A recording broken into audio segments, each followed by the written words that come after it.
요한의 제자들이 이 모든 소식을 요한에게 알렸습니다. 요한은 제자 가운데 두 사람을 불렀습니다. 그리고 주님께 그들을 보내어 선생님이 오실 그분이십니까? 아니면 우리가 다른 사람을 기다려야 합니까? 라고 물어보게 하였습니다. 그 사람들이 예수님께 와서 말했습니다. 세례자 요한이 우리들에게 선생님을 뵙고 여쭈어 보라고 하였습니다. 선생님이 오실 그분이십니까? 아니면 우리가 다른 사람을 기다려야 합니까?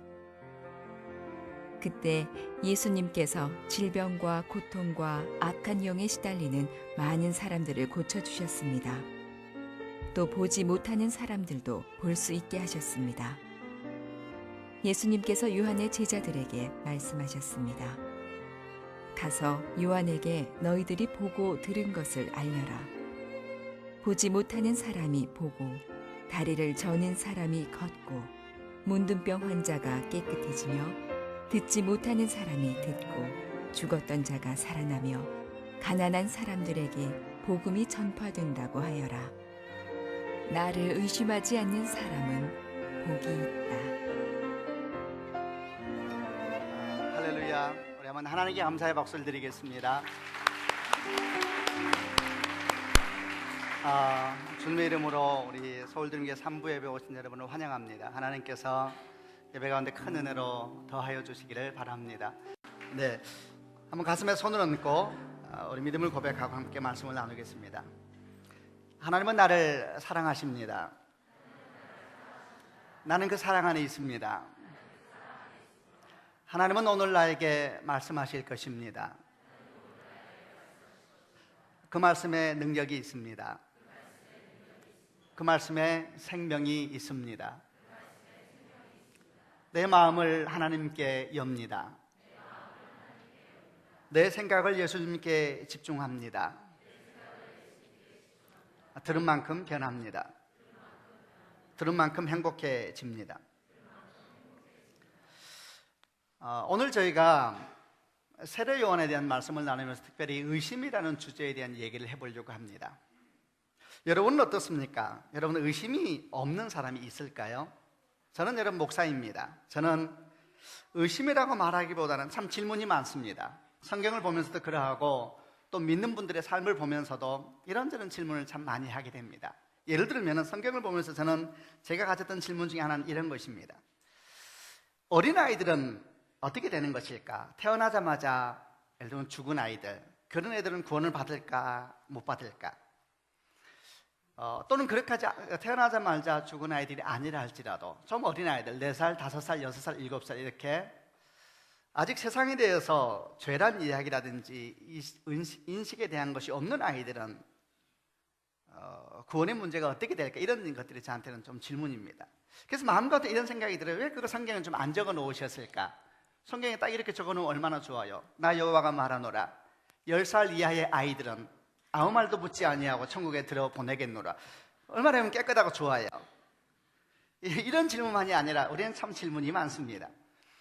이런 신학적인 질문이 아니라 할지라도 삶이 어려워지고 힘들어지면 고민에 빠지게 됩니다. 주님이 살아계시는 것을 의심하지 않는다 할지라도 과연 나에게 주님은 일하시는 분일까? 지금 나에게 주님이 함께 계시는 것일까? 이런 질문들도 모양은 다르지만 비슷한 내용인 것을 합니다.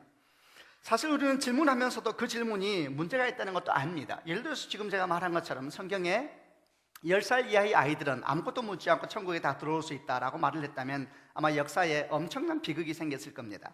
얼마나 많은 부모들이 10살 전에 아이를 하늘나라에 보내려고 할까요? 굉장히 무서운 말이죠. 이런저런 것들이 많은 질문이 문제가 있는 것을 알면서도 질문이 일어나는 건 어쩔 수가 없고 더 심지어 나아가서는 의심이 일어나는 것도 참 어쩔 수 없는 마음입니다. 제 믿음은 어디에 있습니까? 마음 깊은 곳, 저 깊은 곳에도 공허함과 어둠밖에 없습니다. 저는 믿음이 없습니다. 제 안에는 해답 없는 의문들이 너무나 많이 살고 있습니다. 그런데 그런 의문을 드러내기가 두렵습니다. 하나님에 대한 모독이기 때문입니다. 하나님이 계신다면 부디 저를 용서해 주십시오. 한 사람의 기도입니다. 20세기, 21세기에 가장 위대한 신앙인 중에 한 명이었다고 말하는 자기 자신을 하나님의 손에 들린 작은 몽땅 연필이라고 말했던 마대 테레사의 고백입니다. 저는 믿음이 없습니다. 내 안에는 온갖 질문들로 가득 차 있습니다. 지금 제 마음에는 공허와 어둠밖에 없습니다. 그런데 그 말을 하는 것이 너무 두렵습니다. 왜냐하면 그것이 하나님에 대한 모독이기 때문입니다. 주여 저를 부디 용서하소서. 다시 또 질문해 봅니다. 여러분, 의심이 없는 사람이 있을까요? 마가복음 9장을 보게 되면 재밌는 얘기가 하나 나옵니다. 예수님께서 한 사람을 만났는데 이 사람이 어떤 사람이었냐 하면 아들이 귀신 들린 아버지가 예수님을 만나러 왔습니다. 근데 아들이 귀신 들렸는데 예수님의 제자들이 와서 기도해도 귀신이 안 나가는 것입니다. 회복이 안 되는 겁니다. 병이 들었는데 치유가 안 일어나는 겁니다. 그래서 이 아버지가 예수님을 직접 찾아옵니다. 그러면서 이렇게 간절히 구합니다. 주님, 할 수만 있다면 저를 좀 도와주십시오. 간청을 합니다. 할 수만 있다면 제 아이를 제발 고쳐주십시오. 이렇게 말을 했을 때에 주님께서 뭐라고 답하십니까? 할 수만 있다면 무슨 말이냐? 믿는 자에게는 능치 못할 일이 없는 일, 이렇게 말씀을 하셨어요. 그러자 그 말을 듣자마자 이 귀신 들린 아들을 둔 아버지가 이렇게 외칩니다. 오 주여, 제가 믿습니다. 저의 믿음 없음을 도와주시옵소서. 여러분, 이게 도대체 무슨 말일까요? 이 사람은 믿는 것입니까? 믿지 않는 것입니까? 주여, 저는 믿습니다. 제 믿음 없음을 도와주시옵소서. 얼마나 모순적인 기도입니까? 여러분, 그는 믿습니까? 예, 그는 믿습니다. 그는 지금 안 믿고 있습니까? 예, 안 믿고 있습니다. 어쩌면 여러분, 우리 믿음은 이렇게 믿음과 의심 사이를 왔다 갔다 하는 시계추와 같지 않을까요? 여러분 모두 느끼는 것처럼 이 아버지 외침은 아버지 외침이 아니라 우리 외침입니다. 그리고 여러분 모두 느끼는 것처럼 이 아버지 얘기가 무슨 말인지 우리는 알고 있습니다. 그건 믿고 싶은 것입니다. 저는 이 아버지 외침을 보면서 주님, 이것이 저희 외침입니다 생각해 보았습니다. 저는 믿고 싶습니다. 그리고 믿음이야말로 내 삶을 견고하게 지탱해주는 힘입니다. 저는 믿음의 사람이 되고 싶습니다. 저는 믿음을 소망합니다. 여러분도 소망하십니까? 예, 우리는 소망합니다. 그런데 우리 안에 있는 갈등은 뭐냐 하면 나는 소망하는데 내 마음속에는 의심도 함께 있다는 겁니다. 질문해 보았습니다. 주여, 이 의심은 어디에서 오는 것입니까? 또 이렇게 질문해 보았습니다. 주님, 의심은 정말 나쁜 것입니까? 또 이런 질문 해봅니다. 주님, 정말 한 톨 의심도 없이 믿는 사람이 있기는 한 겁니까? 이런 몇 가지 질문을 가지고 저희가 오늘 성경 말씀을 보려고 하고, 우리가 똑같이 이렇게 고민했던, 질문했던 한 사람에 대한 얘기를 나누려고 합니다. 그 사람이 주님께서 말씀하시기를 여자가 낳은 자 중에 가장 크다라고 칭찬했던 세례 요한에 대한 이야기입니다. 그 고민 속으로 함께 들어가 보려고 합니다. 먼저 말씀을 함께 보겠습니다. 18절부터 21절까지 좀 긴 내용입니다만 그래도 읽어보면서 시작하겠습니다. 제가 먼저 18절 읽겠습니다. 요한의 제자들이 이 모든 소식을 요한에게 알렸습니다. 요한은 제자 가운데 두 사람을 불렀습니다. 그리고 주님께 그들을 보내어 선생님이 오실 그분이십니까? 아니면 우리가 다른 사람을 기다려야 합니까? 라고 물어보았습니다. 그 사람들이 예수님께 와서 말했습니다. 세례자 요한이 우리들에게 선생님을 뵙고 여쭈어보라고 하였습니다. 선생님이 오실 그분이십니까? 아니면 우리가 다른 사람을 기다려야 합니까? 그때 예수님께서는 동과 악한 영에 시달리는 많은 사람을 고쳐주셨습니다. 또 보지 못하는 사람들도 볼 수 있게 해주셨습니다. 여러분, 세례 요한을 조금 소개하겠습니다. 세례 요한은 어떤 사람이냐 하면 주님이 오심을 예비한 사람입니다. 그의 사명입니다. 여러분, 실제로 이스라엘 가운데 예수님을 드러내는 분이 세례 요한입니다. 마치 오늘날의 킹메이커처럼 주님이 오시는 것을 이스라엘 가운데 소개하고 더 나아가서 그 예수님의 첫 사역을 일종의 보증한 분이 세례 요한이었다는 이야기입니다. 여러분, 세례 요한은 이스라엘 가운데 탁월한 선지자였습니다. 그는 유대 광야에서 이스라엘 전역을 향하여서 회개의 세례를 전파했습니다. 수많은 사람들은 다 세례를 받기 위해서 요단강으로 나왔습니다. 성경은 말하기를 모든 이스라엘이 나왔다 그랬습니다. 모든 이스라엘 사람들은 세례 요한을 보면서 저 사람이 하나님의 사람이구나 다 알았습니다. 그리고 하나님의 능력이 그와 함께 했습니다. 사람들은 더 나아가서 이런 생각도 했습니다. 혹시 저분이 메시아는 아닐까? 성경에서 말씀하셨던 오신다고 한 분이 혹시 저 세례 요한은 아닐까? 이런 생각을 할 만큼 이스라엘 전체 가운데서 탁월한 영적인 리더십으로서 하나님의 거룩한 선지자로서 인정을 받았던 사람이 세례 요한이었는데, 이렇게 모든 사람이 혹시 저 사람이 메시아가 아닐까라고 주목하고 나와서 회개의 세례를 받을 때에 세례 요한이 분명히 이렇게 말했습니다.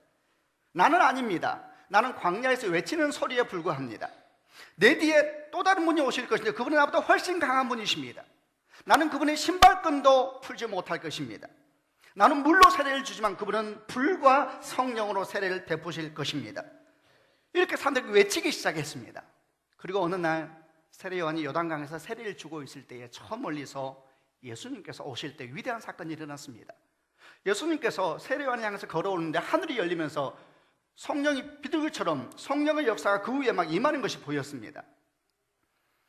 세례 요한이 말하기를 나는 메시아가 누군지 몰랐지만 나를 보낸 하나님 말씀하시기를 성령이 임하면 그가 메시아인지 알라 말아 했는데 저분이 바로 메시아이고 나를 알게 되었습니다. 그래서 저 멀리서 예수께서 오실 때 제자들에게 말을 합니다. 보라, 세상 죄를 지고 가는 하나님의 어린 양이로다.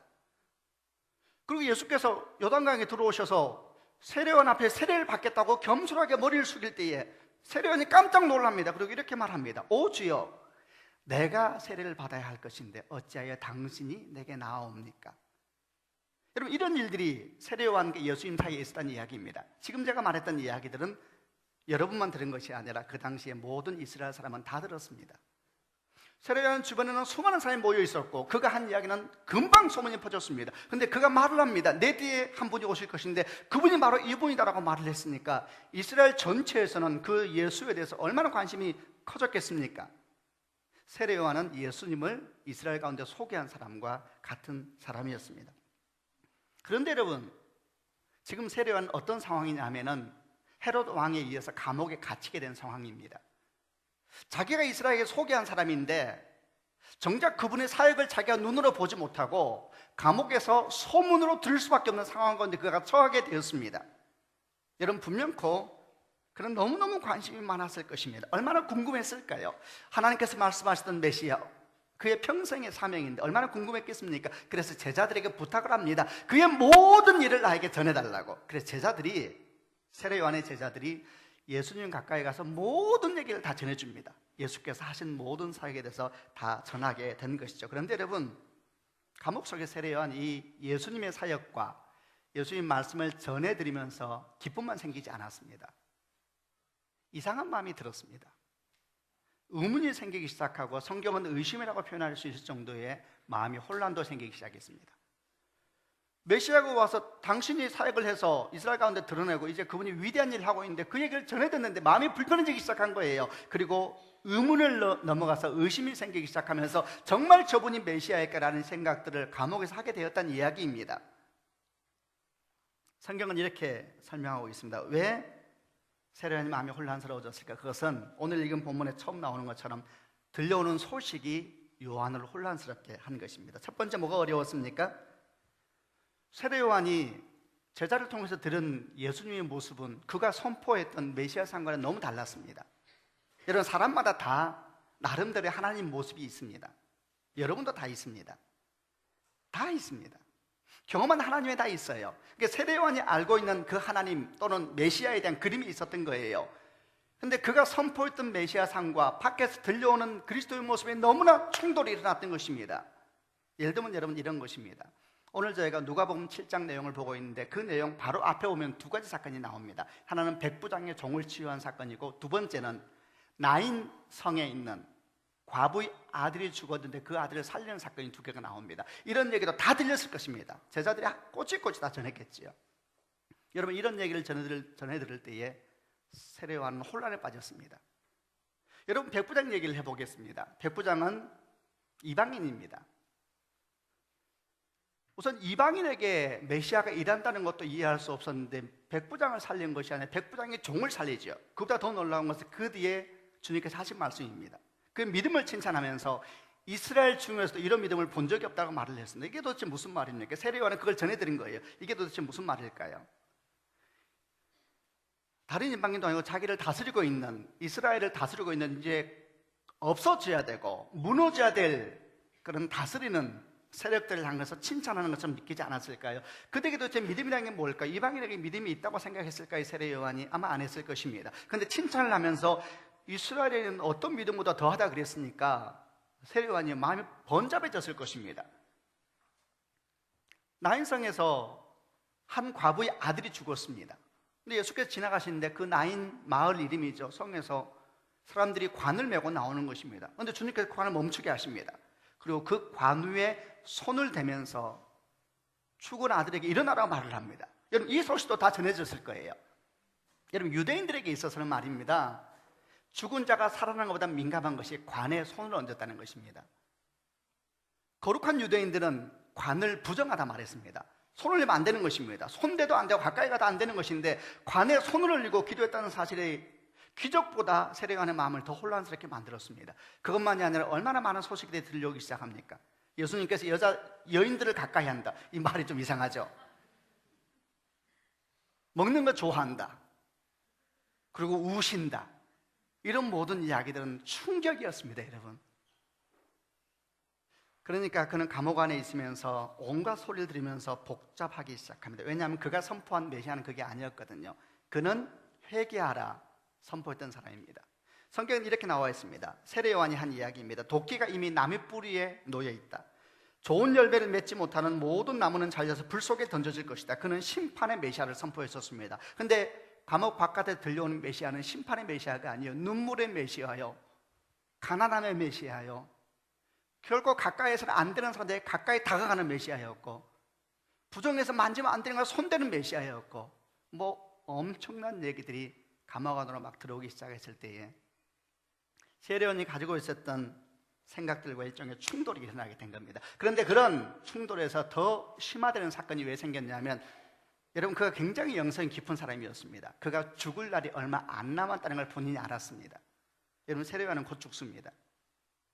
죽음을 앞두고 나이 든 사람이 지륵 같은 어둠 속에 갇혀 있는 것입니다. 이런 몸이 약해지면 영도 약해집니다. 내 죽음이 얼마 안 남았다고 느낄 때 무슨 고민을 하겠습니까? 내 인생은 잘 살았는가 생각하겠죠. 과연 나는 내 사명을 감당했을까? 그런데 이런 고민에 빠져 있는데 들려오는 소리는 전혀 다른 소리만 들리는 거예요. 세 번째, 더 심화된 문제가 생깁니다. 이걸 사람을 통해서 들었다는 것이죠. 여러분, 직접 보는 것과 듣는 것은 천지 차이입니다. 소문이 무서운 것입니다. 여러분, 세례요한의 제자들은 뭐라고 말했을까요? 세례요한한테 지금 제가 말했잖아요. 이런 말을 했겠죠. 선생님, 우선 여러분, 세례요한의 문제가 아니라 제자들이 얼마나 복잡했을까요? 모든 전해지는 말은 다 왜곡되게 돼 있습니다. 모든 말은 자기가 이해한 대로 말하게 돼 있습니다. 100%다 이해한 대로 듣고 이해한 걸 말하는 것입니다. 아마 이렇게 말해, 선생님, 그래, 그분은 지금 무슨 일을 하고 있니? 왜 말을 해봐? 선생님, 여자를 좋아해요. 성경이 나와 있잖아요. 그러니까 여러분, 지금 우리가 생각하는 어떻게 그런 게 아니라, 여자는 그 당시에 거룩한 유대인들은 가까이 하지 않았습니다. 깜짝 놀랐겠죠. 또 이렇게 말합니다. 먹는 걸 좋아해요. 일단 생각해 보세요. 하나하나가 그냥 깜짝해서 놀라죠. 보세요. 우선 그가 경험했던 하나님이 아니라 너무 큰 하나님이 그에게 오기 시작했습니다. 두 번째, 그는 쇠약해졌습니다. 세 번째, 사람들이 소문으로 듣고 있었습니다. 그는 혼란이 찾아왔습니다. 여러분, 그는 제자들을 보내서 묻기로 결정을 합니다. 오실 그분이 당신입니까? 아니면 다른 사람을 기다려야 합니까? 여러분, 느껴지죠? 이거는 굉장히 큰 의심입니다. 혼란이 그에게 찾아왔다는 이야기입니다. 여러분, 우선 말씀을 더 나가기 전에 이런 모습 속에서 몇 가지 배울 것이 있습니다. 첫 번째 배울 것, 세례 요한도 의심했다는 것입니다. 할렐루야. 여러분, 위로받으시기를 바랍니다. 여러분, 의심하지 않으세요? 여러분, 세례 요한도 의심했습니다. 세례 요한에 대해서 아까 제가 말했지만 좀 더 말해볼까요? 성령의 사람이었습니다. 광야시 외치는 소리라고 그랬습니다.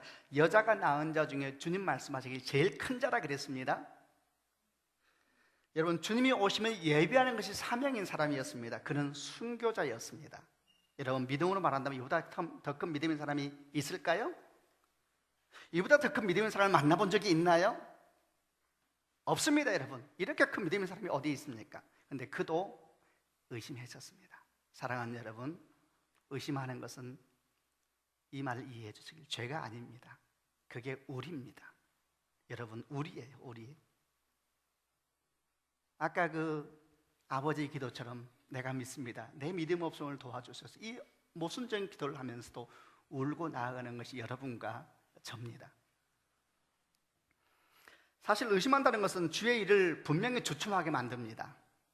우리가 의심하는 순간 신앙은 잠깐 멈추게 되어 있습니다.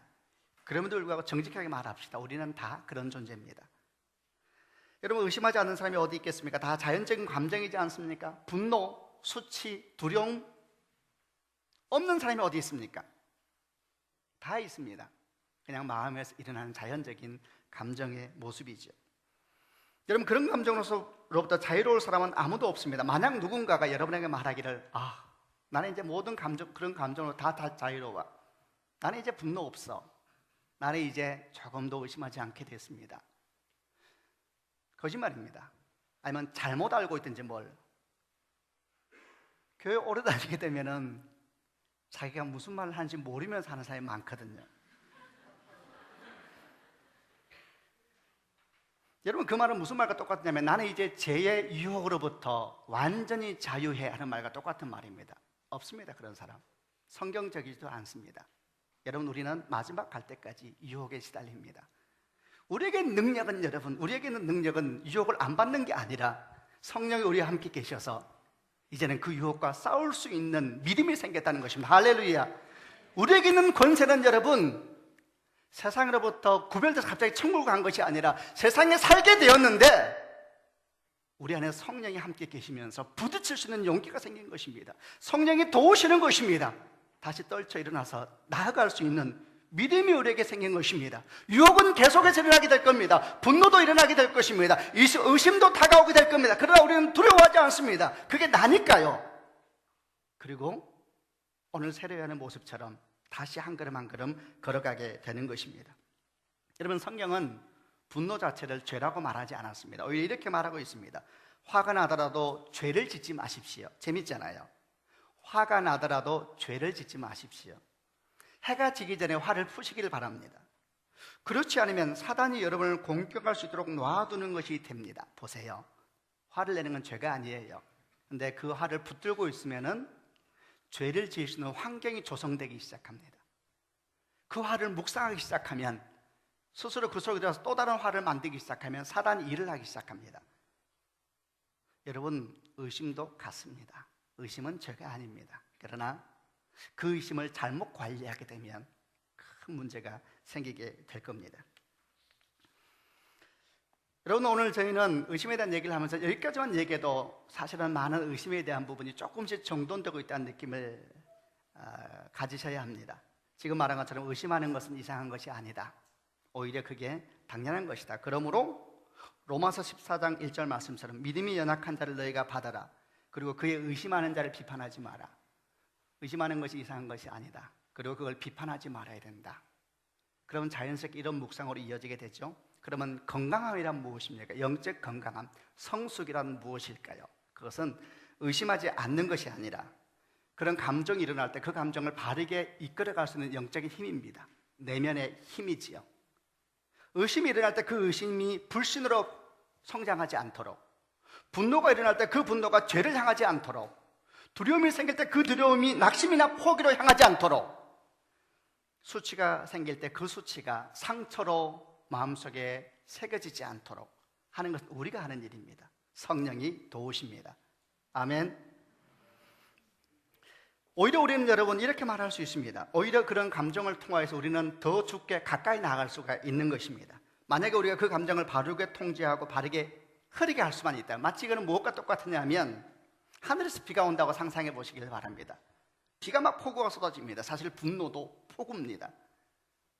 분노라는 폭우가 쏟아집니다. 그리고 의심이라는 파도가 치기 시작합니다. 하늘에서 큰 비가 온다고 생각해 보시기를 바랍니다. 그러나 여러분, 아무리 비가 많이 온다 할지라도 건강한 도시가 있습니다. 내면에 질서가 있는 도시가 있죠. 그런 도시는 비를 받아들여서 다 제 갈 길로 가도록 길이 나 있는 사람이죠. 비가 아무리 쏟아져도 그 비를 다 소화할 수 있는 길이 있습니다. 그래서 그 길로 다 흘러가는 것이지요. 비가 오지 않도록 기도를 해야 되나요? 그러면 사막이지요. 다 죽는 것입니다. 오히려 비로 말미암아 우리는 풍성해지게 될 것이고, 내면의 질서가 잡혀있는 사람들, 내면에 그런 빗줄기가 흘러가도록 길이 있는 사람들은 오히려 인생이 풍성하게 되는 축복을 누리게 될 겁니다. 아멘. 여러분, 그런 축복이 있기를 바랍니다. 여러분 내면 가운데 감정이 요동치고 의심이 요동치고 두려움과 파도가 칠 때에, 비가 막 내리고 폭풍이 치고 파도가 칠 때에 여러분 내면에 길이 생기길 바랍니다. 그래서 오히려 그로 말미암아 더 빨리 나아가고 더 높이 날아가고 더 깊어지는 축복이 있기를 주님의 이름으로 축원합니다. 세례 요한은 어떻게 했습니까? 주목을 안 하죠. 그런 어려운 상황 속에서도 자신의 감정에 정직하기 시작합니다. 첫 번째, 그는 주님께 정직하게 물었습니다. 예, 그게 의심에 대처하는 첫 번째 모습이죠. 정직해야 됩니다. 힘들면 힘들다 그러셔야 돼요. 하나님 무릎을 꿇고 물어야 되는 것이고, 하나님에게 묻는 것이 아니라 우리들에게도 함께 얘기하는 것입니다. 여호사 목사님, 여러분 제가 힘들면 저는 누구 찾아갈 것 같으세요? 저 여호사 목사님 찾아가요. 저는 사실 아침에 낙심돼 있었습니다. 오늘 여러 가지 이유가 있었어요. 설교를 하기 싫은 거예요. 야단 났죠. 제가 2부 예배 설교를 들으면서 회복이 다 됐습니다. 여호사 목사님 설교를 듣는데 제가 어떤 마음이 들었는지 아세요? 빨리 설교하고 싶은 거예요, 제 마음이. 그래서 제가 혼자 생각했습니다. 제가 복을 받았고요. 제가 복을 받았죠. 여러분, 의심이 생기면 묻어놓으면 안 됩니다. 묻으면 썩게 돼 있습니다. 열어야 되는 것입니다. 하나님께 기도하기 시작하고 저희를 찾아오는 것입니다. 아니면 셀에 가서 얘기 시작하는 거예요. 그리고 여러분, 그런 사람이 건강한 사람입니다. 세례 요한은 제자들에게 말을 합니다. 여러분, 굉장히 놀랍지요. 다른 사람도 아니라 제자들이었습니다. 제자들이 어떻게 생각할까요? 그런데 세례 요한은 자기 안에 있는 감정의 변화를 그대로 제자들에게 전하면서 예수님께 가서 말해달라 그럽니다. 참으로 건강한 내면을 가지고 있는 분이시죠. 우리들은 이런 묵상을 할 때, 제자들 어떻게 생각할까라고 생각하지만 그분은 그런 질문 없습니다. 내면이 건강하니까요. 그게 수치입니까? 그리고 그 제자들이 예수님을 찾아갔을 때에 주님께서 이제 덧붙여서 마음의 갈등과 의심이 날 때 어떻게 행하는가에 대해서 설명해 주기 시작합니다. 여러분, 저는 이 뒷부분을 길게 설교는 안 할 거예요. 그러나 함께, 과연 주님께서는 의심이 찾아오고 파도가 칠 때 어떻게 하라고 말씀하셨는지를 간단하게 얘기를 해보려고 합니다. 먼저 22절부터 23절까지 말씀을 보겠습니다. 22절과 23절입니다. 읽겠습니다. 시작. 예수님께서 요한의 제자들에게 말씀하셨습니다. 가서 요한에게 너희들이 보고 들은 것을 알려라. 보지 못하는 사람이 보고 다리를 저는 사람이 걷고 문둥병 환자가 깨끗해지며 듣지 못한 사람이 듣고 죽었던 자가 살아나며 가난한 사람들에게 복음이 전파된다고 하여라. 나를 의심하지 않는 사람은 복이다. 첫 번째, 여러분, 우리는 항상 의심을 하게 되지만 그 의심이 인생을 더 풍성하게 날개를 달게 하기 위해서 첫 번째, 주님이 뭐라고 말씀하시냐면 너희가 보고 들은 것을 전하라 그랬습니다. 무슨 말일까요? 여러분, 하나님은 경험하는 것입니다. 아멘 하셔야 합니다. 여러분, 경험해 보아야 합니다. 다윗이 말한 것처럼 여호와의 사람을 맛보아 알지어다. 여러분, 경험해야 합니다. 그분의 사랑을 경험하는 축복이 있기를 바랍니다. 주님께서, 여러분, 하나님께서 이 홍해를 가르고 이스라엘 백성들을 출애굽시키셨죠. 믿어지세요? 아멘 하셔도 되는데요. 믿어지세요? 믿으시길 바랍니다. 그런데 저는 그걸 경험했습니다. 여러분, 저한테 그 믿음의 문제가 아니고 저한테 그 실존의 문제입니다. 저는 경험했습니다. 제 앞에서 물이 갈라졌냐고요? 그건 아닙니다. 아무튼 갈라졌습니다. 궁금하면 찾아오세요. 뭐라도 갈라졌어요. 저는 경험했습니다. 예, 저는 경험했습니다. 저는 먹고 마셨습니다. 여러분, 말씀을 경험해야 되는 것입니다. 열심히 기도하세요. 이상한 신비한 것이 아닌 것을 여러분 아셔야 합니다. 주님 말씀하셨습니다. 먹고 마셔라. 동시에 여러분 또 한 가지 있습니다. 세례 요한은 볼 수도 없고 느낄 수도 없었습니다. 그는 감옥에 있습니다. 근데 주님께서 뭐라고 하냐면 가서 전하라 그랬습니다. 여러분, 세례 요한이 그걸 들었을 때 뭘 생각할까요? 두 가지입니다. 주님께서 하신 말씀을 생각하기 시작합니다. 두 번째, 주님께서 하신 사역을 묵상하기 시작합니다. 여러분, 놀라운 일입니다. 의심을 이기기 위해서는 주 예수를 많이 묵상하는 축복이 있기를 바랍니다. 두 가지, 그분의 말씀을 묵상하세요. 그분이 하신 사역을 묵상하세요. 여러분 큐티입니다. 그게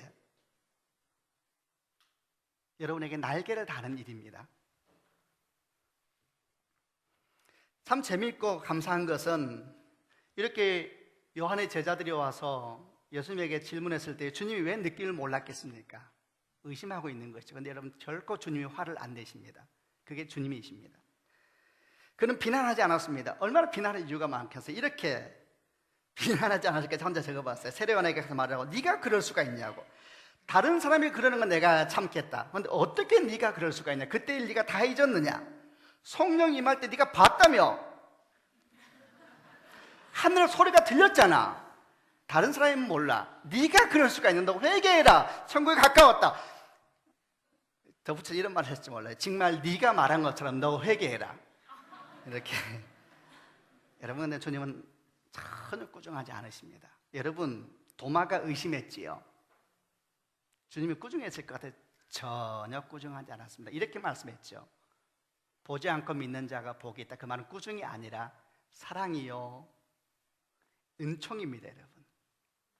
여러분 두 번째 또 주님이 뭐라고 말씀하시니까 첫 번째 경험하고 묵상해라. 두 번째 말씀 24절부터 26절까지 말씀인데 제가 먼저 24절 읽어보겠습니다. 요한의 심부름을 맡은 사람들이 떠나가자 예수님께서 사람들에게 요한에 대해 말했습니다. 너희는 무엇을 보려고 광야에 나갔느냐? 바람에 흔들리는 갈대냐? 아니요, 무엇을 보러 나갔느냐? 화려한 옷을 입은 사람이냐? 멋지고 호사로운 옷을 입고 호화롭게 사는 사람은 궁전에 있다. 그러면 너희는 무엇을 보려고 나갔느냐? 예언자냐? 그렇다. 내가 너희에게 말한다. 예언자보다 더 위대한 사람이다. 여러분 좋은 옷을 보러 나간 사람도 있습니다. 여러분 왜 올까요? 여러 성경에 이렇게 나와 있는데요. 무엇을 보러 광야에 나갔냐? 바람에 흔들리는 갈대냐? 화려한 옷 입은 사람이냐? 여러분 그런 사람들도 있지요. 저희 교회에 나오는 사람이 다 똑같을까요? 아닌 것 같은데요. 어떤 사람들은 사람 보고 나온 사람도 있습니다. 사람 보고 나온 것이 아니라 사람을 보러 나온 사람도 있어요. 저에게 소문 났던데요. 연예인들 많이 있다고. 얼마나 감사한 거예요. 우리는 다 주 앞에서 똑같거든요. 아멘 하세요. 다 주의 은총이 필요한 것이죠. 어떤 사람은 그래서 보러 나오는 거예요. 여러분 화낼 필요 없어요. 당신 같은 사람 때문에 교회가 안 된다 그러지 마세요. 당신은 처음부터 안 그랬나요? 예, 호화로운 옷을 보러 나온 사람도 있어요. 바람에 흔들리는 갈대를 보러 나온 사람도 있단 말입니다. 뭘 얘기하는 걸까요? 사람은 참 다양하다는 거예요. 의심도 다양하고 질문도 다양하고 대부분의 시험은 사람 때문에 듭니다. 여러분 냅두세요. 다 주의 은총입니다. 저는 이걸 이렇게 받아들였습니다. 마음껏 고민해라. 마음껏 질문하세요. 그러나 왜 나왔는지 기본적인 생각을 잊으면 안 됩니다. 우리는 하나님 보고 나온 것입니다. 아멘. 마음껏 고민하세요. 고민하는 것은 나쁜 것이 아닙니다. 그러나 모든 고민의 한가운데 주님이 계시게 하세요. 여러분 중심 없는 고민은 아무런 결론을 얻지 못합니다. 마음껏 고민하되 중심을 견고하게 잡으면 주의 날이 오리니 주님께서 일하기 시작하는 축복이 있을 것입니다. 아멘. 세 번째 또 주님 뭐라고 말씀하십니까? 31절부터 34절 말씀인데 또 제가 31절 읽겠습니다. 이 세대의 사람들을 무엇에 비교할 수 있을까? 그들은 무엇과 같을까? 이들은 시장에 앉아 서로 부르며 우리가 너희를 위해 피리를 불어도 너희가 춤추지 않았다. 우리가 울어도 너희가 울지 않았다 라고 말하는 아이들과 같다.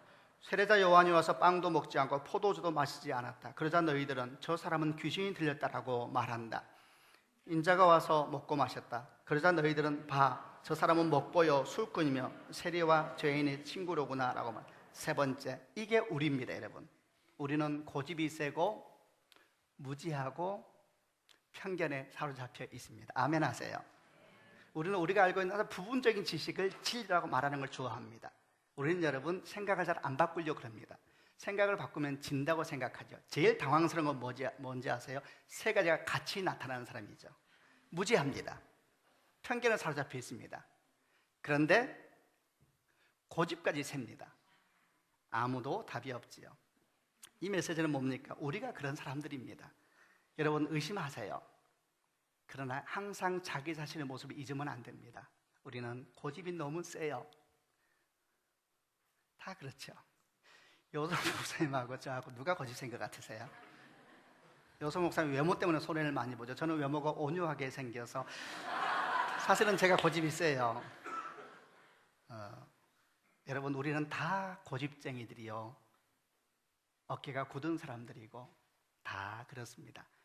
저는 아니에요. 그럼 그게 그렇다는 겁니다. 항상 우리가 그런 존재라는 걸 잊지 않아야지 의심이 고정관념과 고집으로 나가지 않게 되는 것이죠. 마지막에 하나 더 말하겠습니다. 35절 말씀입니다. 함께 읽겠습니다. 시작. 그러나 지혜는 그것을 따르는 자들에 의해서 옳다는 것이 증명된다. 마지막, 공동체 안에 속하시길 바랍니다. 여러분, 교회는 집과 같습니다. 여러분, 집 밖에서 마음껏 놀아도 돼요. 그러나 집이 없는 사람은 안정되지 않습니다. 교회는 어머니와 같습니다. 마음껏 밖에서 놀아도 돼요. 그러나 어미가 없는 사람은 불안합니다. 사랑하는 여러분, 주님의 은혜와 축복 여러분과 함께 하시기를 바랍니다. 여러분, 다 의심할 수 있습니다. 그러나 그 의심을 주 앞에 나가는 거룩한 날개로 삼는 축복이 여러분 가운데 있기를 주님의 이름으로 축원합니다. 기도하겠습니다. 살아계신 아버지 하나님, 오늘 저희가 주의 말씀 가운데 겸손하게 나아갑니다. 주여, 우리 믿음 없음을 불쌍히 여겨 주시옵소서. 오 주여, 우리가 비록 부족하지만은 날마다 주를 향한 믿음으로 걸어가오니 하나님, 우리가 날아가게 해 주시고 달려가게 해 주시고 더 주께 가까이 나아가게 하여 주옵소서. 예수님 이름으로 기도합니다.